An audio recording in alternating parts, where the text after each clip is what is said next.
They had been told Americans were monsters, killers, brutes, demons in human skin. So when the ship's horn wailed over the Pacific, and nearly 300 Japanese women stepped onto the deck, they braced for their first glimpse of the enemy.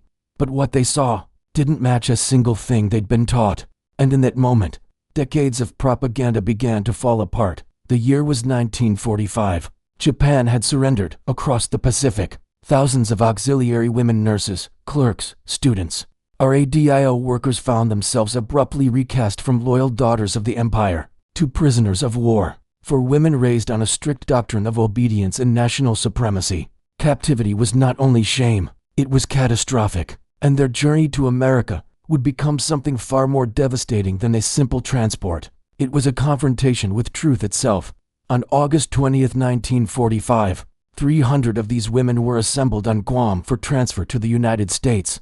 Many still carried wounds from the final violent weeks of the Pacific War. Others had lost friends, brothers, entire families, and every one of them had been taught since childhood that America was a collapsing, diseased nation nearing death.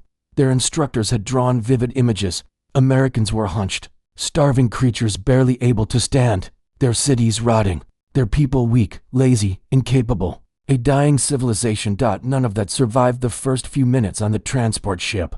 When the American guards stepped forward, the women froze.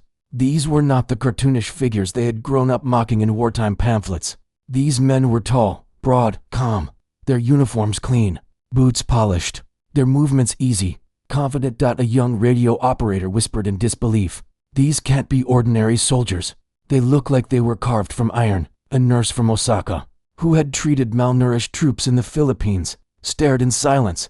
Her instructors had promised that American men were soft, pampered, overfed on capitalism. But the guard who handed her a canteen had forearms like steel cables. The first crack formed right there. If the enemy wasn't weak, what else had they been lied to about? Life aboard the ship delivered the next shock. For 10 days, the women experienced something they had almost forgotten. Food, real food, abundance.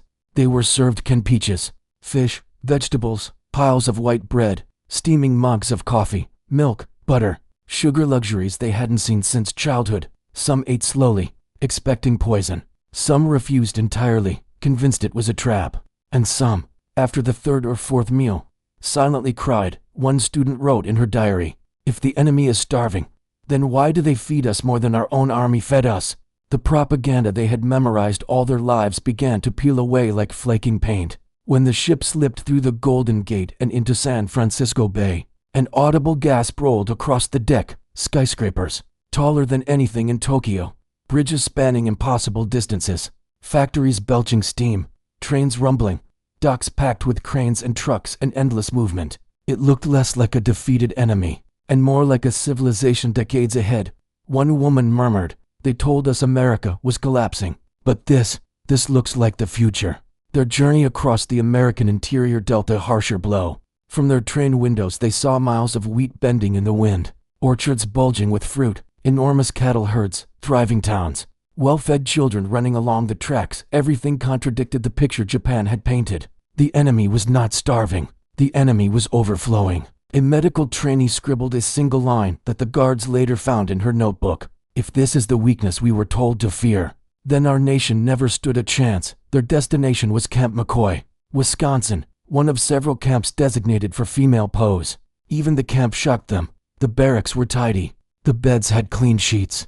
The kitchen smelled of warm bread and stew, and the showers hot water, flowing endlessly, felt to them like sorcery. When one woman timidly asked an American matron how long she was allowed under the shower, the woman laughed and said, "Stay as long as you need, sweetheart." The casual kindness shook them more than cruelty ever could.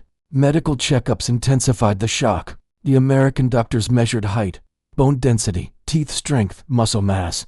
The results were humiliating.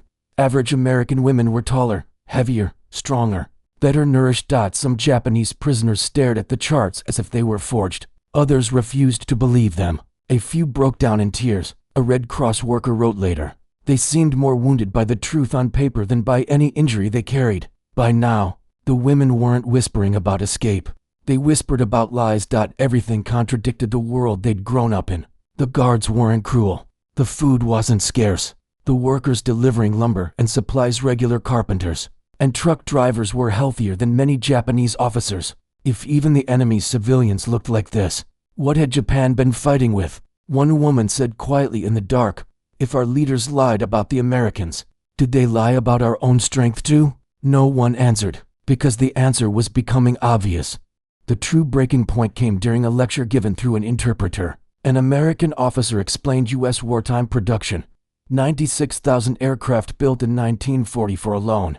The women froze. Japan's record year had produced not even 1/3 of that. The room filled with gasps. A pencil clattered to the floor. A medical student covered her face and whispered, "Then why were we told we could win?" The question hung in the air. No instructor, no officer, no leader from Tokyo could answer it anymore. A nurse named Sachiko finally exploded, sobbing. "They used us. They used all of us. They knew the truth and they sent us anyway." For the first time since being captured, none of the women argued. None defended the empire. Something fundamental inside them had collapsed. Over the next months their anger changed direction. Not toward the Americans, but toward the government that had raised them on fantasies. Some women began learning English. Others filled notebooks with reflections about truth, about loyalty, about deception. One wrote, "We were raised inside a painted room, and we called it the world." Then news of Hiroshima and Nagasaki arrived. Photographs of charred ruins. Children burned. Cities erased. This was the final fracture. The last chain snapping.